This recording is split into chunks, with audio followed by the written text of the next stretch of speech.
that appear here as the bishop, the Catholic Bishop of Makurdi Diocese, the capital of Benue State in Nigeria.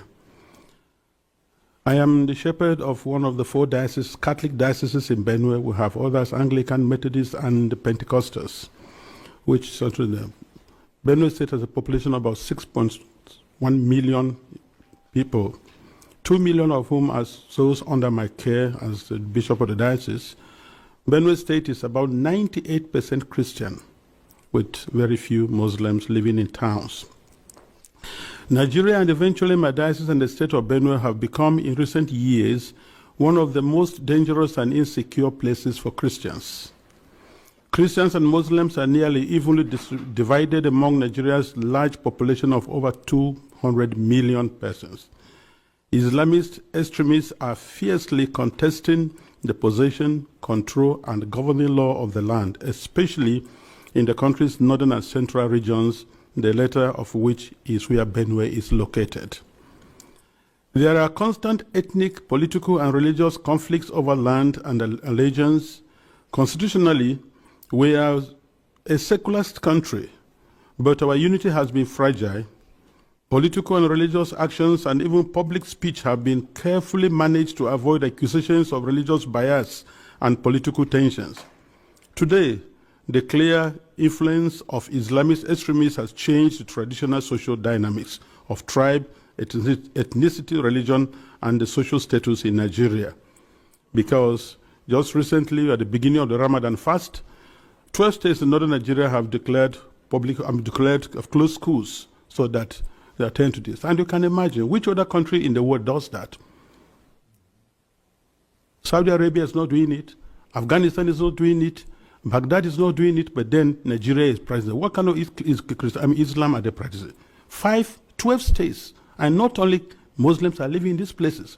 What happens with the educational program or curriculum of the country? But this is what we are going through every day in Nigeria. A long-term Islamic agenda to homogenize the population has been implemented over several presidencies through a strategy to reduce and eventually eliminate the Christian identity of half of the population.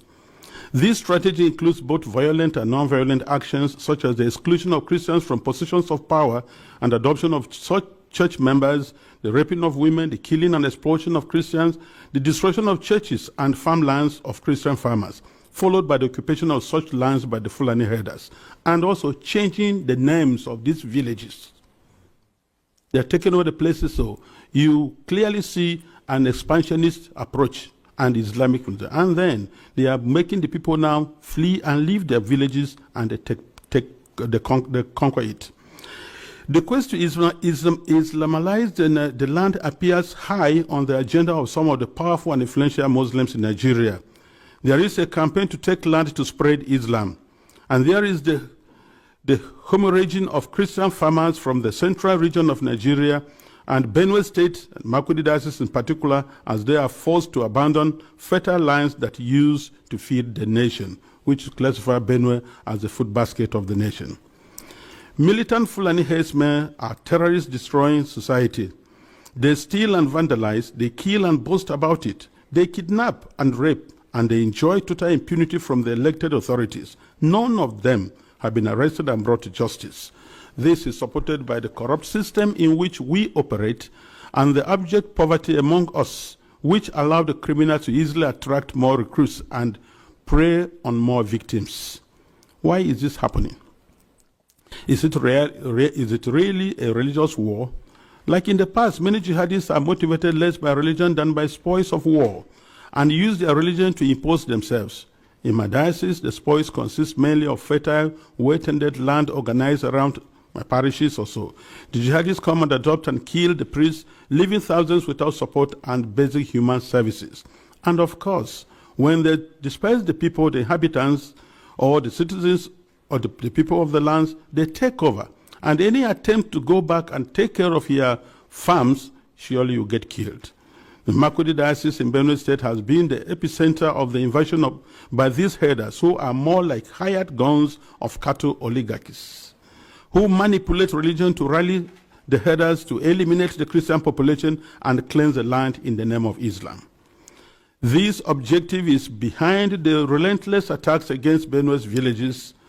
When we call for help to the police and the army, they do not come. At the end of 2024, several villages were warned by the attackers of the upcoming violence, and the leaders called the police for defense ahead of time, but they did not come, and the Christian massacres, almost customary, took place, killing hundreds in Plateau and Benue, with the worst massacre claiming 47 people. The militant also burned down the 8 Catholic churches of St. Mary's Parish in the Diocese of Boko, which in Benue State, as well as the parish house, clinics, schools, and other houses. The militant Fulani herdsmen bear on defenseless villagers without consequences. They follow orders to conquer, kill, and occupy. They attack even those who have managed to escape into our IDP camps. Thereby, they have no place to run to. And it is unfortunate that the police system in Nigeria, orders have to come from above. And such that once there's a call, and they say they have never responded. And by the time they arrive, these people have left, and the people are now living in the pool of their blood. What I have recounted above is happening not only in Benue State. I believe our experience in Benue is symptomatic of what is happening elsewhere in large parts of Nigeria. The experience of the Nigerian Christians today can be summed up as that of a church under Islamist extermination. It is frightening to live there. Apart from the violent campaigns and attacks against Christian villages, there are now attempts by the Islamic Council of Nigeria and various Islamic groups to impose Sharia law on the Christian populations. Already, 12 states in the north of Nigeria are under this sectarian religious law, and attempts to extend the same to the south of Nigeria, which they have started. This month, governors in the north decided appropriately to close all schools and education institutions during the months of Ramadan, leaving millions of students without learning opportunity for 5 weeks. We live in fear because at any point it can be our turn to be killed, but to remain silent is to die twice. So, I have chosen to speak. I speak on behalf of the millions who are in the camps. In Benue State, in Makurdi Diocese alone, in my diocese, I have about 9 camps. 9. On the 5th of March, which was Ash Wednesday, we visited one of the camps, and many of my priests and religious went to the other camps, distributed them to begin the Ash Wednesday with our faithful who are there, because we are the voice of the voiceless. We have to talk for the defenseless. We have to talk about the weak and those who cannot talk about themselves. In one of the camps called the Mega Camp, there were over 3,000 inmates of that camp, and which was a record given to us by government.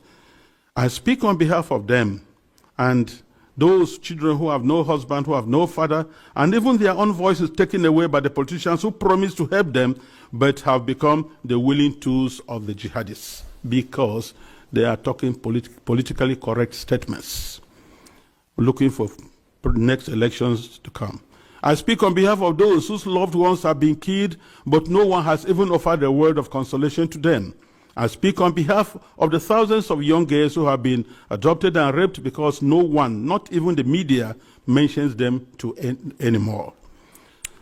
Foremost, I speak on behalf of my flock who are unable to worship freely and unable to return to their ancestral farms and homes because that land has been ruthlessly taken from them by the armed herdsmen. And where they say they want to live in peace with the natives, if you must farm, you have to pay tax to hire the land which belongs to you. That is slavery, to say the least about it. As prosperous Nigeria is in the African continent, and I tell you, if there's outbreak of war in Nigeria, no country around us, Chad, Niger, Ghana, Guinea, Togo, no country can contain the population that will flee to these places. No country can be able to house over 5 million refugees. It's not possible because of that. And if 1 million refugees run to Chad and Niger, they'll collapse that country because there'll be no plan to take care of them. So we have to be very careful. Today, I urge you all to use every means within your mandate to start developing a strong and good relationship with Nigeria, where you know that when you speak of human dignity, you are also speaking of the same God-given right you believe is unalienable. Consider that Nigeria can be your ally, but it cannot be one where half the population is in the process of being murderously eliminated. Work with us, the churches, and other Nigerians of goodwill. We are working for a peaceful and prosperous society, and our desperate plight has been set aside U.S. policy for too long, to the cost of thousands of lives. Concretely, I request and I plead, I ask you to redesignate Nigeria as a country of particular concern. This has both a practical and diplomatic meaning to signal that you are paying attention to what happens to us and elsewhere in the world. Because the policies the government is trying to put in place, so that to return the IDPs, build camps for them, relocate them from their homes, it is not durable and it will not work, because the government has already the population that is not able to take care of. And then you have over millions of people in the camps, and you want to relocate them to where? And if you do, let's take that you do. How many houses or rooms will you give me who has 5 children, another one has 3, another one has 2, and what will I be doing for a living? These people previously never begged anybody for food. They were managing their lives, training their children, and building their homes. So nobody should have deceived us on the guys that you're going to resettle the IDPs. They have no jobs. So where you say them, what will be their place? And by the way, the fundamental question remains, if you resettle them to other camps or build places for them, what happens with the ancestral lands? Who takes care of them? And this is whereby I feel the government is complicit on this issue. Because these terrorists, Fulanis, displace them, kill people, and then occupy the place, and then change names, nomenclatures of these towns. For what reason? So we want to let the people go back to their homes and help for them to rebuild their lives. I implore this august body to insist on the return and rehabilitation of all the IDPs to their ancestral lands, and not to relocate them to other constructed camps elsewhere, which is an invented solution now being pushed in the Benue State government. And I tell you, Nigeria government can do that once they have to be accountable. Because I know Nigeria, under the auspices of ECOMOG, was able to reinstate constitutional government in Sierra Leone and Liberia. And they can do that now. We have the capacity, but because the leaders that are not prepared. And I think that's whereby I look, it's not just conspiracy of silence, it is aiding, abetting, and supporting these terrorists to keep doing their work. This is my plea. Thank you very much for this attention. Okay, my people. If you want to know about this country called Nigeria, do you know one thing about this country called Nigeria? They hate to hear the truth. Do you know why most of the countries hate Nigeria? It's because the injustice in Nigeria is too much. Do you know why the Biafrans have vowed that they can never be part of Nigeria? It's because of this video you just finished watch.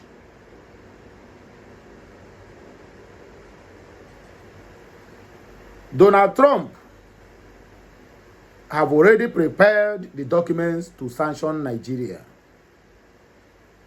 after listening to this bishop he just finished watched. In other words, Mazen Nnamdi Kanu also will be released because the order will be given, and it is as good as Mazen Nnamdi Kanu's freedom guaranteed. Tell me the reason why Mazen Nnamdi Kanu are still being held in custody. It's because of this, what this man is crying now. But Nnamdi Kanu shouted this in over 13 to 15 years ago. Nobody cares to listen to him. Everybody turned against him. Nnamdi Kanu becomes a lone bird being on top of the roof, crying, shouting that people should listen to me, look at what is coming our way. Shouting that people should please hear my voice, because when this thing begins to happen, it is not going to be easy for everybody. He cried and cried and cried and cried. He opened a lot of people's eyes. Even the truth Nnamdi Kanu says today, yesteryears, is still what people come out today to talk, and people has been celebrated. Is it about the hardship? Is it about the Fulani massacre? Is it about the Fulanization and Islamization of the ZUU? Everybody see this reverend now as a king, as a hero. But the main hero is being held in captive. If you watch that video very well, watch the utterances of that bishop. Watch his, how will I call it, his body language. The man is shivering while making that comment. Who knows whether that man will live to see tomorrow?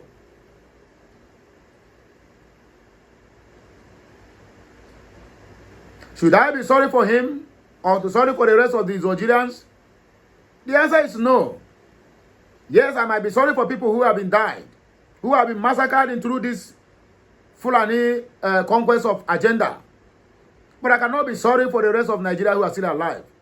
I cannot be sorry for people who castigated and demand for the head of Mazen Nnamdi Kanu, just like the way the king's daughter demanded for the head of John the Baptist.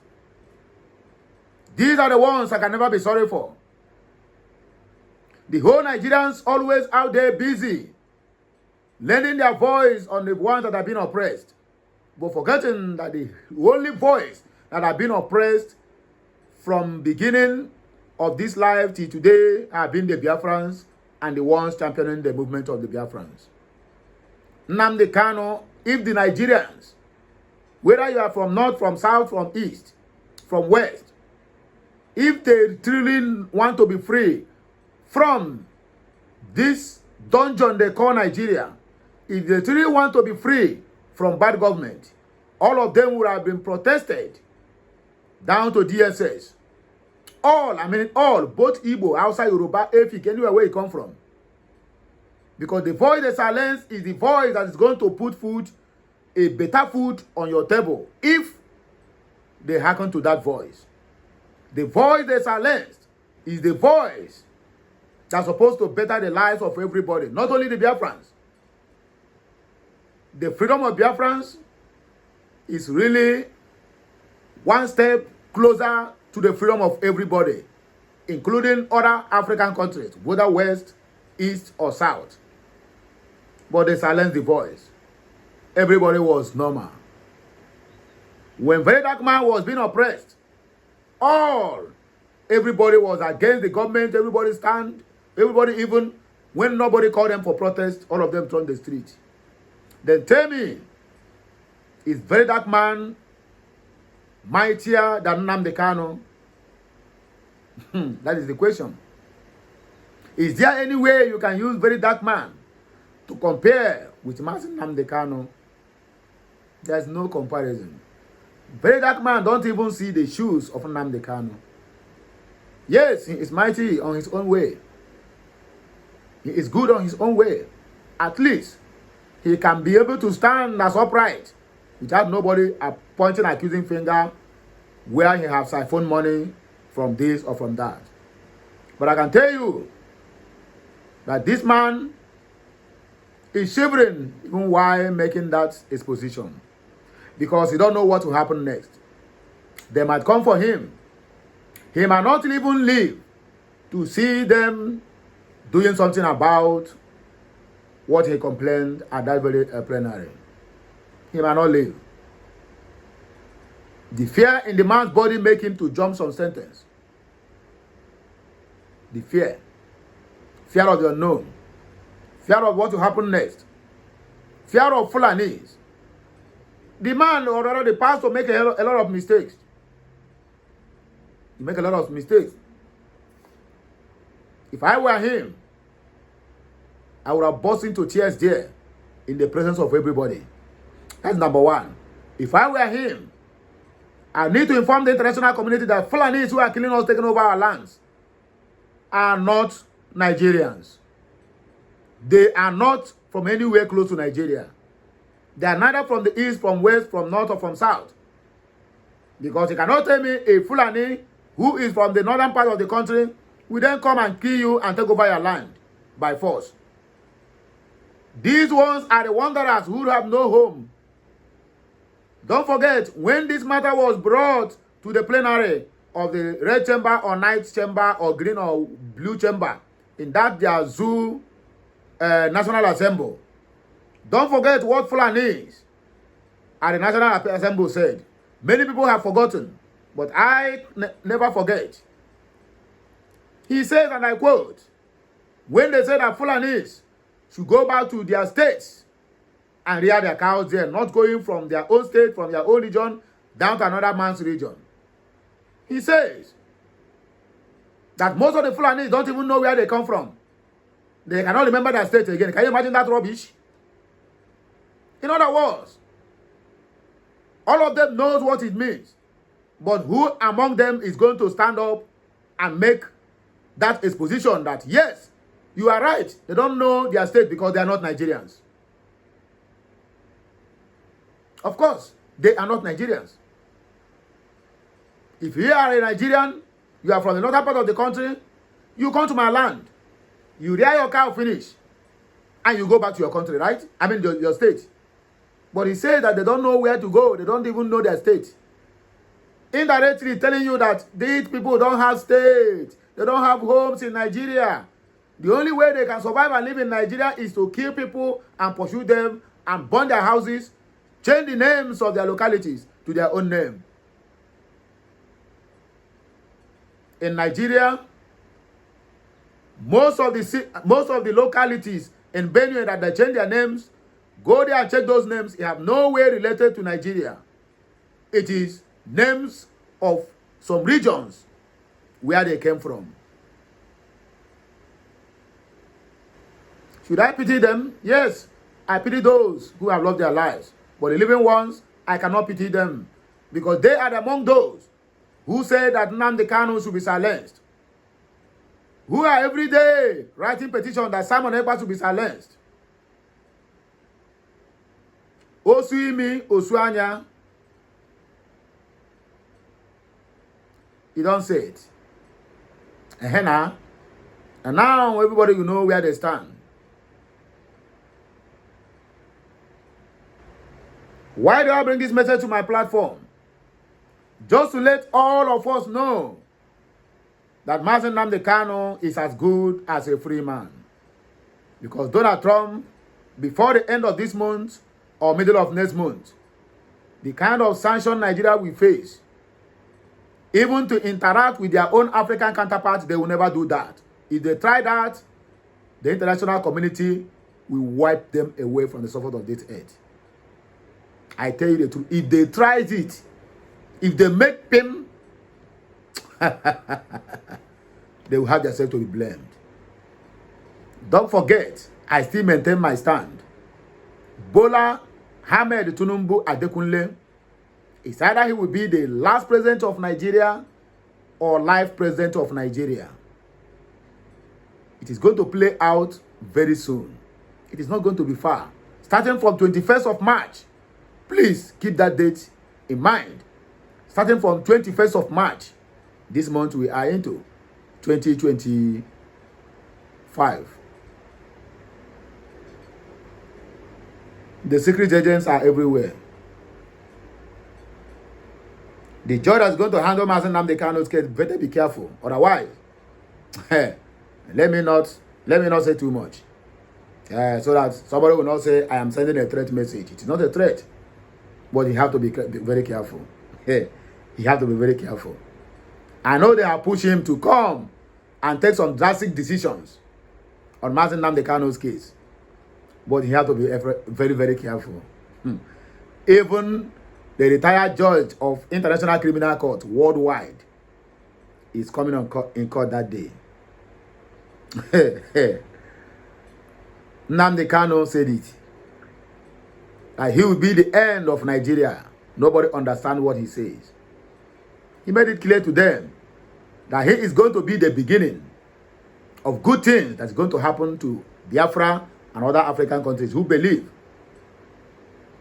They were thinking, how is he going to end Nigeria? The end Nigeria is near. With the Mazen Nnamdi Kanu's case, you can imagine what will happen to Nigeria. You can imagine what will happen if they do the injustice. Anyway, make I leave you. so that you are going to comment your own opinion at the comment section of this message. According to pure, this one is Arono Mayaki said, pure undiluted truth is told. God bless you, His grace. Undiluted truth. They are praising him. But the people who are praising this pastor because he said this is the same people who are calling for the head of Nnamdi Kanu. You can imagine the irony of life. Chima Owo said recently a farmer was sentenced to imprisonment. No, sentenced to death for killing a herdsman in self-defense. There was a nation. Judu Mbaziwe, truthful message. User said, Mazi Nnamdi Kanu is another savior. Biafra is our only future. No going back. Nadi's bullet said, Nigeria has become something else. My brother, they have become more something else. Christopher said, God help this bishop. May God help him because he might not survive it. I swear, he might not live to tell the story again. Timaya said, they do my love. Why you said good, well done? I knew there is a big trouble now. Francisco, what are you saying here? I remember years back, American government offered to flush out the thugs from their hiding place in the forest. But Buhari refused to grant permission. Yes. He's calling to the international community. Most of them self are complicit on this. I don't know how far Donald Trump will go to do this. But I hope he did not toe the lines of other Western allies who are sponsoring what is happening to Nigeria because of their mineral resources. Valentine Anyam said, one thing I don't understand is why is it too difficult for Nigeria government to ban open grazing? Nobody will tell me now that their brother is the president. How can a particular tribe of people, particular tribe of people, the Fulanis, continue to cause all kinds of evil acts in Nigeria, and the federal government is keeping quiet, like everything is normal? Maybe Tinubu is waiting for the day they will buy his son or his wife before he will put a stop to all this nonsense. I don't have much time to waste, and I don't want to read too much comments. Let us discuss more on the comment section of this video. So